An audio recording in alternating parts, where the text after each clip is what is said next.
What if I told you that there's a mineral you have in your kitchen right now that the ancient Egyptians believed to be the key to healing the body and soul? Knowledge so powerful that it was locked away in a forbidden book, the Grimoire of Thoth, and hidden from the world for millennia. This isn't a video about seasoning, it's about a secret code hidden in plain sight within the structure of a simple salt crystal. Today I will reveal to you what is written on these lost pages. I will show you how a desperate monk broke an ancient seal and discovered that salt is not what it seems. He found the first instruction: that which you use for seasoning is, in fact, the architecture of light. Stay with me, because what you're about to discover in the next few minutes could completely change how you view the healing, energy, and power you already hold in your hands. This is the secret they didn't want you to know. If you believe that ancient knowledge can change lives, comment salt is the key. That which is below is like that which is above, and that which is above is like that which is below to accomplish the miracles of one thing. Imagine a place forgotten by time, an ancient monastery where the silence was so profound you could hear the dust settling. It was there, in an underground library, that a young monk named Thomas felt something calling to him. It wasn't a voice, but an attraction, an energy that pulled him to a dark corner of the room. Beneath the creaking floorboards, he found something that shouldn't be there, a book that didn't exist in any catalogue, wrapped in leather worn by time, cold as a river stone. There was no title, only a wax seal in the center, and inside it a single grain of salt that seemed to glow with its own light, almost like an eye watching him from the past. Thomas's curiosity was great, but what drove him was despair. Every day he saw people arriving at the monastery with bodies and souls ailing. They suffered pains that no doctor could explain, a profound sadness that no prayer seemed to reach. He felt that traditional medicine and the faith he knew were insufficient. A piece of the puzzle was missing, a key lost. On the book's cover, an almost faded phrase whispered a warning: "Whoever breaks this seal accepts what is to come." It was a warning, but to Thomas it sounded like an invitation, a promise that the answer he so desperately sought to alleviate the suffering he witnessed might be there. With trembling hands, he pressed the seal. The wax cracked with a dry snap, and a scent that didn't belong there filled the air. It was the smell of an ancient ocean, of wet stone, and of a storm brewing on the horizon. The air around him seemed to change, to become denser, charged with an energy he had never felt before. As he opened the first page, a single sentence leaped into his eyes, not like ink on paper, but like a revelation that ignited directly in his mind. The message was short, but it shook everything he thought he knew about the world and the matter that composes it. The phrase read, "That which you use to season is, in fact, the architecture of light."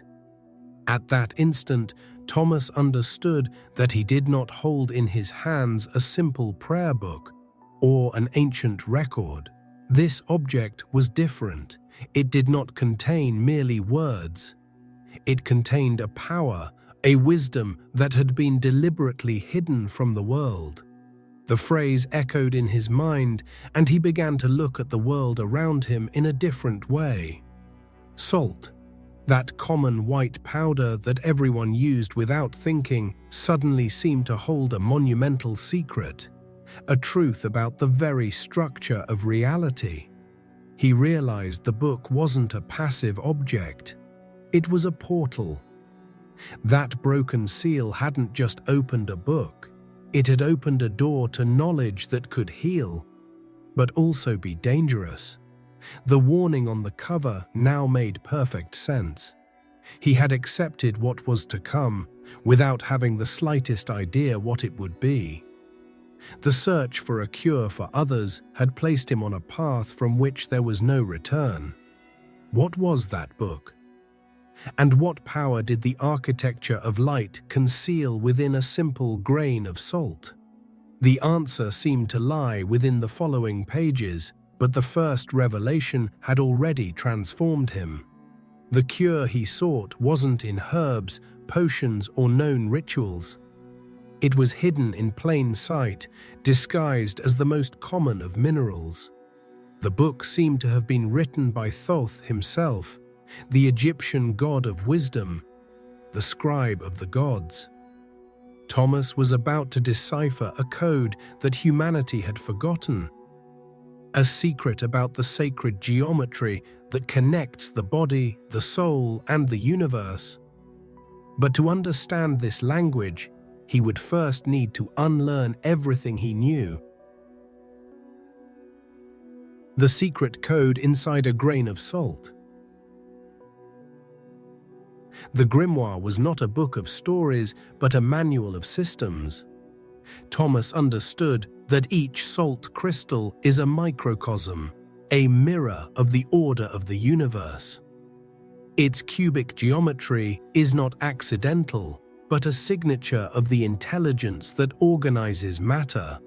Salt, the text of Thoth taught, is the visible form of a fundamental energetic pattern, a bridge between the invisible world of energy and the physical world we can touch. He was not reading about chemistry, but about the very architecture of reality.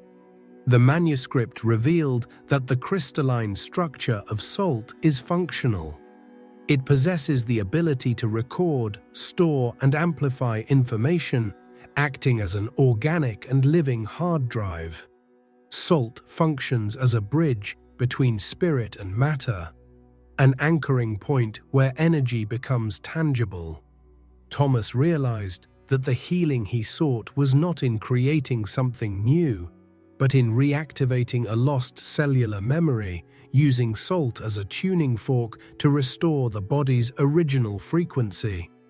Illness, whether in the body or soul, is a misalignment of the geometric and vibrational patterns that compose us. Salt, with its perfect geometry, doesn't directly cure but reminds the body of its original state of health. It's a form of vibrational medicine, an ancient technology that operates on principles our science is only beginning to explore. Healing doesn't come from the outside, but from within, by using this crystalline language to reorder the body's energy matrix. The great revelation was that salt is a language, a form of direct communication with the body's intelligence. Light and information solidified in the form of salt so that we could interact with them. Using salt is not a trivial act, but a dialogue with the very structure of the universe, a way to reprogram the body back to its state of equilibrium. The question burning in Thomas's mind was how to use this language to speak to the cells. The Grimoire made it clear that salt was the key, but the ignition to start this engine lay elsewhere. Before using the tool, it was necessary to awaken the latent power within the operator. The book guided him to the next revelation. Salt is the physical body of a much greater power, an invisible fire that animates all matter.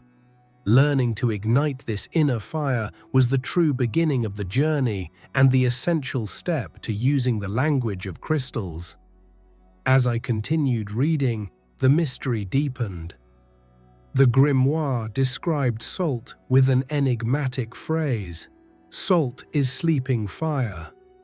Not the fire that burns and destroys, but a primordial fire, the pure energy of creation that has been captured and solidified in the structure of the crystal. This inner flame, according to the text, is what prevents life from corrupting. what preserves order amidst chaos. It is the force that maintains the integrity of a cell, the memory of a seed, the structure of a body. Without this fire, everything would disintegrate back to dust.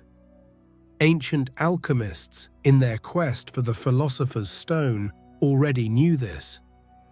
For them, reality was sustained by three essential principles: mercury, representing the mind and spirit; sulfur, representing the soul and emotions; and salt, representing the physical body. Salt was the element that gave form, that anchored the spirit and soul in matter, guaranteeing stability and incorruptibility.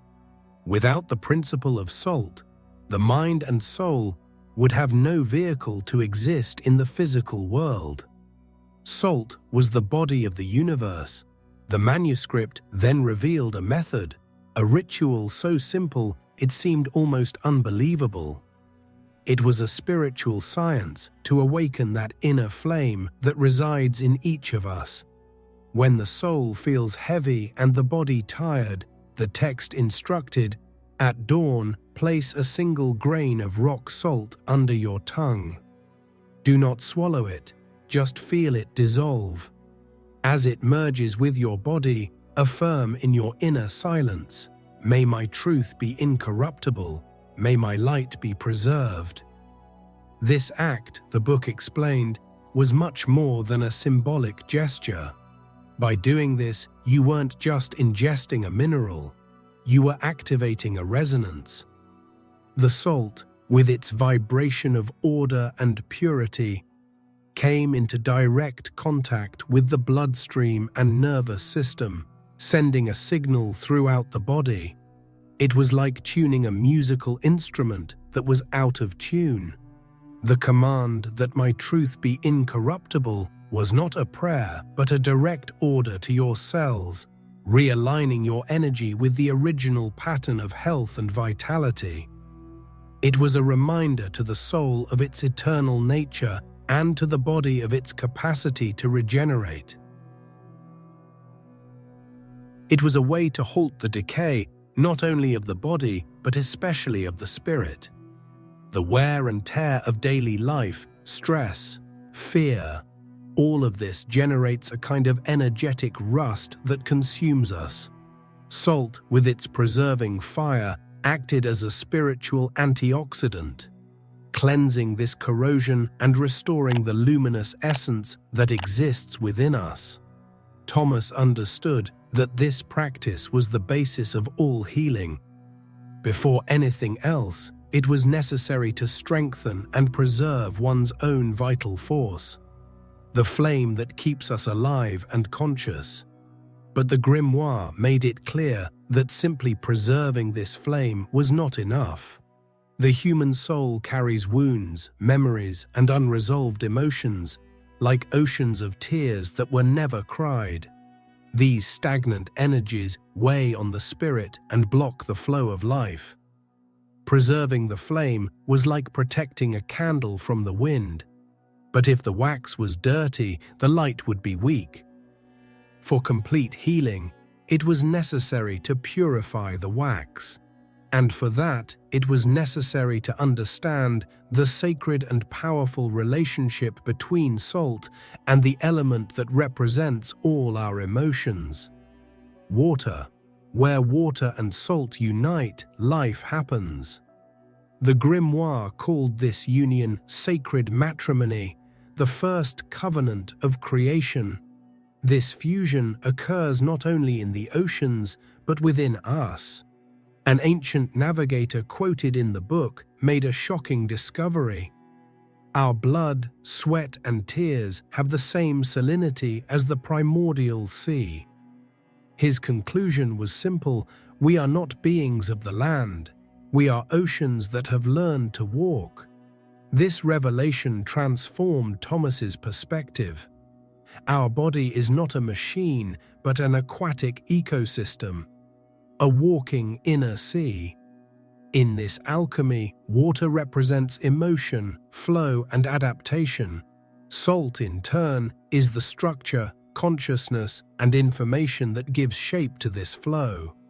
Together, they create the balance that sustains life, because one cannot exist healthily without the other. The problem, the text explained, is that modern life has taught us to repress our emotions, to swallow our tears. By doing so, we disconnect from our oceanic nature and our inner waters stagnate.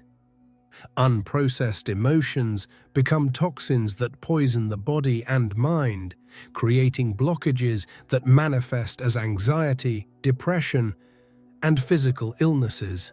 Healing, therefore, depended on getting the inner tides moving again. The book taught a simple practice for this, the inner sea ritual.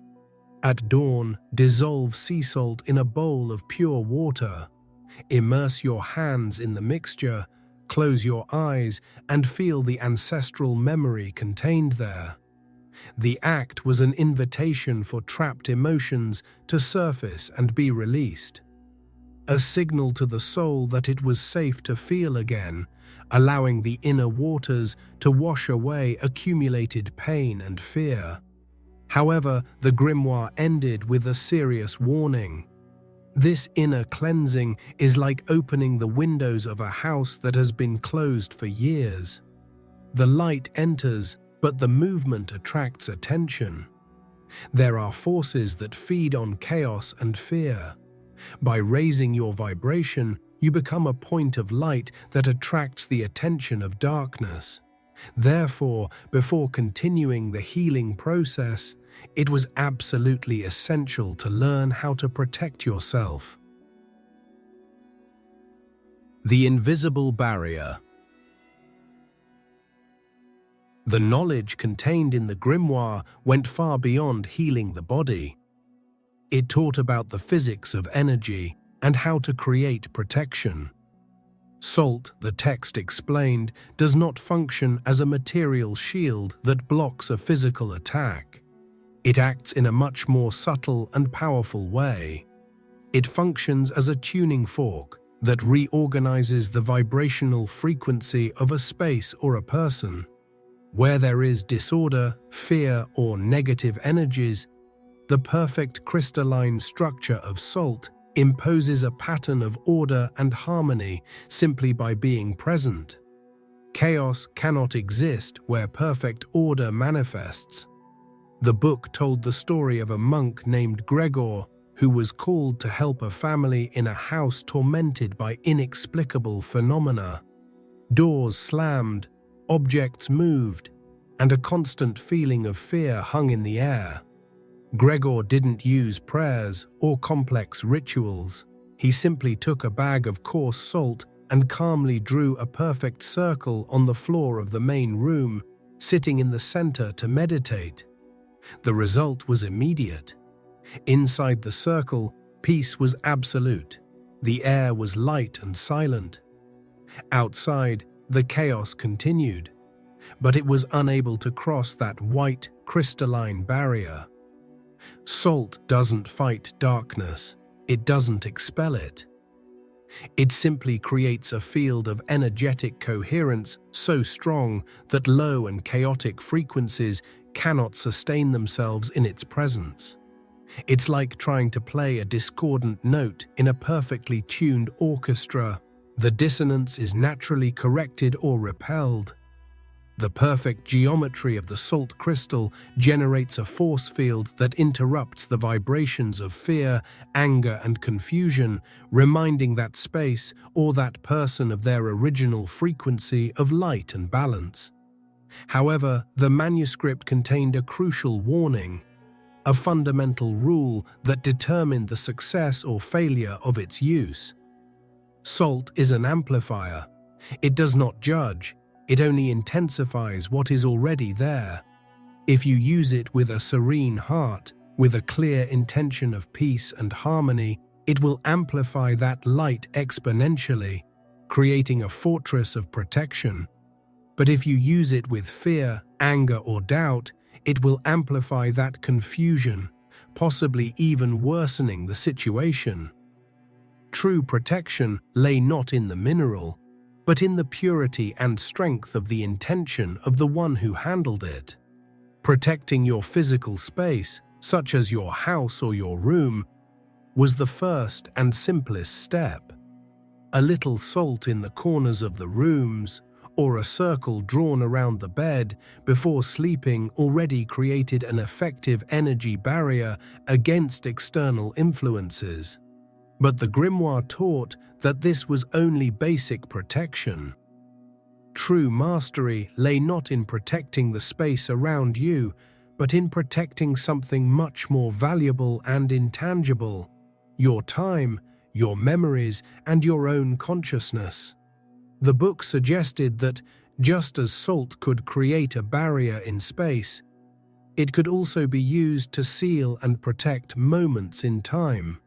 This seemed impossible, but the Grimoire was about to reveal how the structure of salt could interact with consciousness in an even deeper way. Protecting the environment was only the beginning. The next step was learning to use salt not as a shield, but as a vault, a stone capable of recording and storing the essence of your thoughts and intentions, transforming a simple crystal into a living archive of your soul. Deep within the earth, in salt mines millions of years old, the crystal walls seem to murmur with the echoes of time. The Grimoire called these places the Library of Silence. The reason for this, the text explained, lies in the perfect molecular structure of the salt. This crystalline geometry not only creates order, but also functions as a natural recording device. It is capable of capturing and storing vibrations from the environment, such as sound, light, emotions, and even thoughts. Every word spoken, every song sung, every intense feeling experienced near a salt crystal leaves an energetic imprint on its matrix. This property was known and used by sages from various ancient cultures. The Celtic Druids, for example, placed small crystals of salt under the tongues of the dying. They believed that the ultimate truth, the accumulated wisdom of a lifetime, would be imprinted on the crystal at the moment of death. These crystals were then kept as sacred relics. Tibetan monks meditated for years, holding the same piece of Himalayan pink salt, imbuing it with the vibration of their mantras and the state of profound peace they achieved, so that others could benefit from this energy afterward. The manuscript then taught how anyone could create their own memory crystal or power stone. The process was intimate and based purely on intention. Choose a salt stone that catches your attention, the text said. It can be a coarse salt crystal or a salt lamp. Hold it between your cupped hands, close to your heart, until the warmth of your blood and energy awakens it. Feel the stone as an extension of yourself. It is empty, waiting to be programmed by you. The next step was programming. You were to close your eyes and concentrate intensely on the quality or memory you wished to store. It could be the vibration of courage you felt in a moment of overcoming a challenge, the peace of a happy day, the clarity of an important decision, or the energy of love for someone. You were to relive this emotion in every cell of your body and, through your breath, exhale this energy into the crystal. Your focused intention acted like a laser, engraving this specific frequency into the salt structure. Once programmed, the stone became a living archive of your own consciousness, a physical and energetic reminder of your inner strength. Whenever you felt weak, afraid, or confused, you simply held your memory crystal. The vibration you recorded in it would be released and resonate with your energy field, instantly reminding you of that strength that already exists within you. It was a way of anchoring your best states of being in matter, so you could access them whenever you needed to. The memory was now stored and protected, but the Grimoire, always moving the journey forward, revealed that the deepest healing came not from keeping the good memories, but from releasing the painful ones. Maintaining the energy of courage in a crystal was useful, but what to do with the energy of sadness, loss, or trauma that was also stored in our bodies? The book asserted that these memories could not simply be erased. They needed to be released, and the key to this release was the best-kept secret about salt, a revelation that would connect everything Thomas had learned up to that point. The mineral that heals body and soul. This was the central point of the Grimoire, the great revelation that undeniably united the spiritual and physical worlds. Salt is not just a symbol, an energetic tool, or a protector. It is an essential biological component for healing the body and, consequently, the soul. The manuscript revealed something that science is now beginning to confirm. Each type of tear we produce has a different chemical composition and crystalline structure when viewed under a microscope. Tears of pain form chaotic patterns, while those of joy and gratitude form beautiful and ordered geometries. Crying, therefore, is not a sign of weakness. It is an act of alchemy. It is the body transforming emotional pain into liquid matter so that it can expel it from the system. Emotional tears, unlike tears that merely lubricate the eyes, are rich in stress hormones and other toxins that accumulate in the body due to emotional distress. Each salty tear is, literally, the body ridding itself of a poison. It is the purest and most efficient form of emotional detoxification, a cleansing that begins in the soul and ends in the body. But the book's most impactful revelation was about the relationship between salt and blood. The Grimoire described blood as the sea that the soul carries within, a river of life and consciousness whose fire is kept burning by the perfect balance of minerals, primarily salt. Sodium, present in salt, is not a villain. It is the mineral that regulates blood pressure, allows nerve impulses to travel through the body, and enables muscles to contract. Without the correct balance of salt, the heart doesn't beat, the brain doesn't function, and life ceases. The cure promised in the video title was therefore not a magical or abstract cure. It was profoundly biological and energetic at the same time. Salt, in the right amount and from the correct source, such as whole sea salt or pink salt, is the mineral that allows the physical body to maintain its electrical balance and heal itself. At the same time, its perfect crystalline structure helps the soul to energetically rebalance itself, like a tuning fork that restores harmony. The health of the body and the health of the soul are not two separate things. They are the same thing, seen from different angles. The Grimoire taught that maintaining the body's saline balance was the first and most fundamental step in healing the soul. Drinking enough water with a pinch of quality sea salt, for example, was described as a sacred act of rehydration and remineralization, which restored the body's electrical conductivity and allowed vital force to flow without blockages. It was simple, direct, and profoundly effective. Physical health was the platform upon which spiritual health could be built. However, the book acknowledged that there are pains so ancient and deep that not even tears can completely wash them away. There are traumas that settle in the darkest layers of the psyche, shadows that cannot simply be released. They don't need to be cleansed, they need to be transformed. And for this transformation, the Grimoire presented a different kind of salt.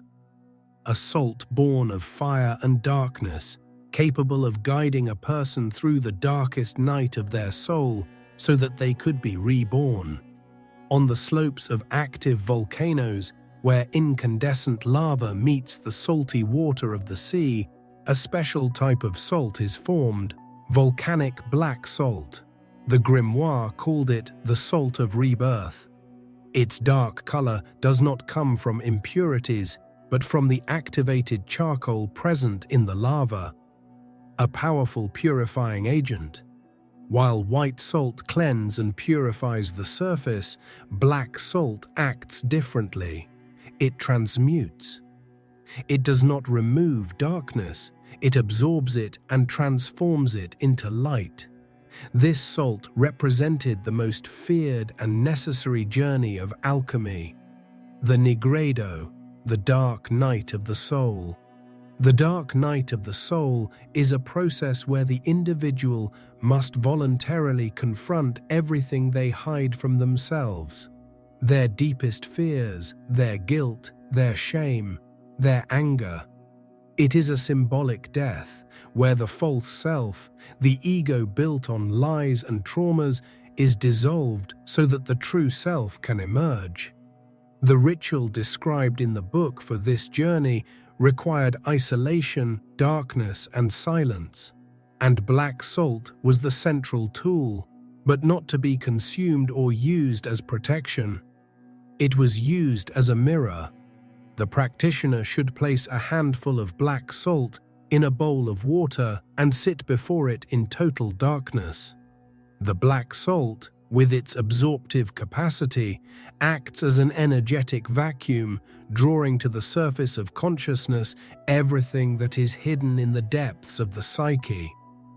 It creates nothing, it merely reflects back to the soul its own demons, not to punish, but so that they can be seen, recognized, and finally integrated. It is a direct confrontation without distractions, with one's own shadow. The black fire of volcanic salt, the transformative energy contained within it, does not destroy. It refines. It burns away illusions, the lies we tell ourselves, the masks we wear to survive. It is a painful process, for it demands that we abandon the victim identity and the stories that have defined us for so long.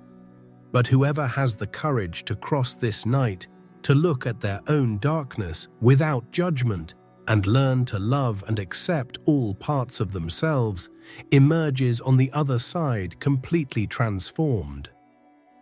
This person, the Grimoire said, dies without dying. They become transparent to themselves, able to see perfection in chaos, light in darkness, order in suffering. The duality of good and evil dissolves, and what remains is only pure consciousness. The journey through the night of the soul is not about becoming good, it is about becoming whole. It is about embracing the totality of one's being, both light and shadow, and realizing that both are faces of the same divinity. Only he who has traversed this night and integrated his own shadow is truly ready for the final step of the alchemical journey. Only he who has known darkness can wield light with true wisdom and power. This journey of profound transformation was the final preparation, the last prerequisite for performing the most powerful act of conscious creation that the Grimoire taught, the seal that unites the human word with the creative force of the universe, turning intention into destiny. The word that becomes destiny. The alchemical journey, which began with the discovery of a book and passed through the darkness of the soul, culminated in what the Grimoire called the White Pact. This was not a pact with some external entity, but an oath made with oneself, sealed with the two most powerful elements of creation, the word and salt.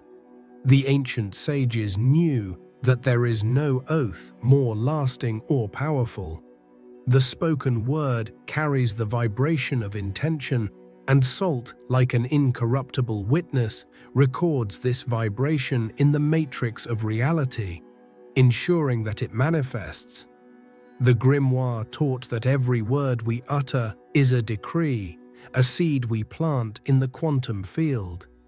But most people speak unconsciously, spreading seeds of doubt, fear, and limitation, and then wonder why their lives are full of weeds. Making an oath on salt was an act of absolute focus, of aligning thought, feeling, and word in a single direction. It was an act of spiritual physics, not superstition. It was consciously using the laws of the universe to shape one's own destiny.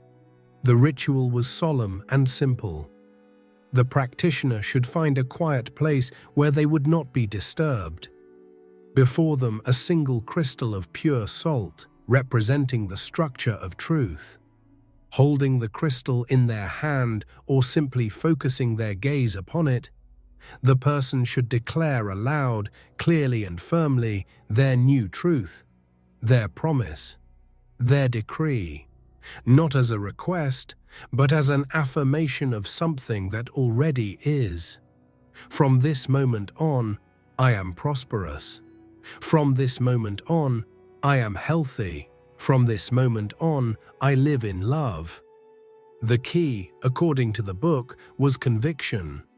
The word had to be charged with all the emotion and certainty the person could muster. Doubt is the only poison that can nullify the power of the pact. The salt, acting as an amplifier and stabilizer, captured the frequency of that declaration and anchored it in the physical plane. It was like signing a contract with the universe, with the salt as notary.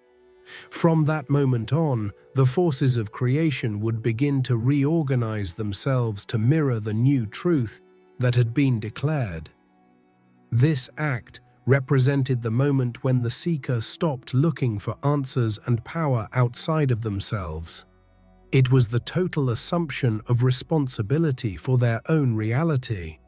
No longer a victim of circumstances, but the conscious creator of their experience. The White Pact was graduation from the school of life, the point where you ceased to be a pawn in the game and became the player.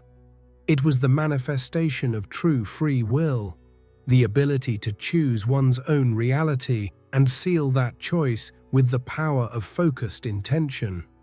But what happens after the pact is made? What happens when the journey of learning ends and the book is closed? Thoth's Grimoire did not end with a celebration or a happy ending. It ended with the deepest revelation of all, a truth that pointed beyond the book itself, beyond the salt, beyond any ritual. The journey was not ending. In fact, it was only beginning in a completely new way. Upon reaching the last page, Thomas understood the truth. Thoth's Grimoire was never a book of spells, but an instruction manual for human consciousness. His journey through its pages was not aimed at accumulating knowledge, but at provoking an inner transformation. The book doesn't close and return to the shelf.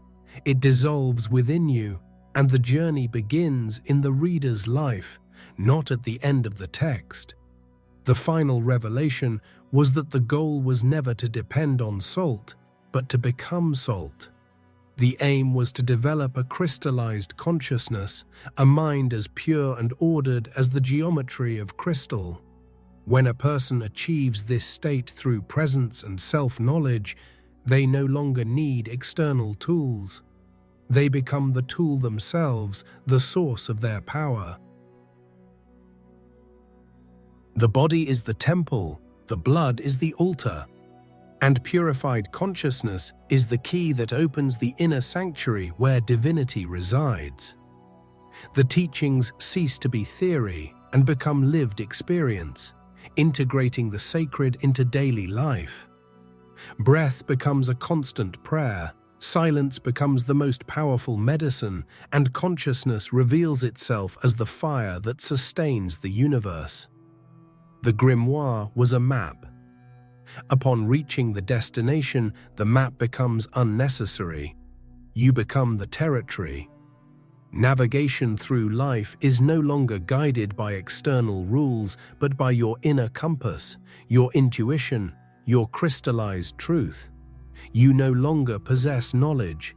You become knowledge, living from a center of power and clarity that has always been there. The most liberating lesson was that the power was never in the salt. The power was always within you. The salt, with its purity and structure, was merely a perfect mirror of your own soul in its original divine state. It served as a reminder of what we already are in our essence. Healing, protection, and manifestation are simply aspects of our true nature that have been forgotten and are now being rediscovered. If you've made it this far, it's because you're no longer the same person who started this video. You felt the calling and understood that true healing is hidden in plain sight. To let me know you're one of those who have awakened, leave the following phrase in the comments. I am the architect of my own healing. Your journey to the end of this video is already a huge help in getting this message to more people. If you feel in your heart the desire to support the channel in a more direct way, there is an option to contribute in the first pinned comment. Any help is very important to me and to the growth of the channel, allowing me to continue bringing more content like this. But truly, just by watching this far and sharing this video with someone who needs to hear this, you are already making a gigantic difference. And don't leave yet. Your journey doesn't have to end here. I've prepared a special video for you that delves even deeper into what we've discovered today and gives you the next practical step to apply this knowledge. Don't lose momentum. Click on the video that's currently playing on the screen and let's meet there.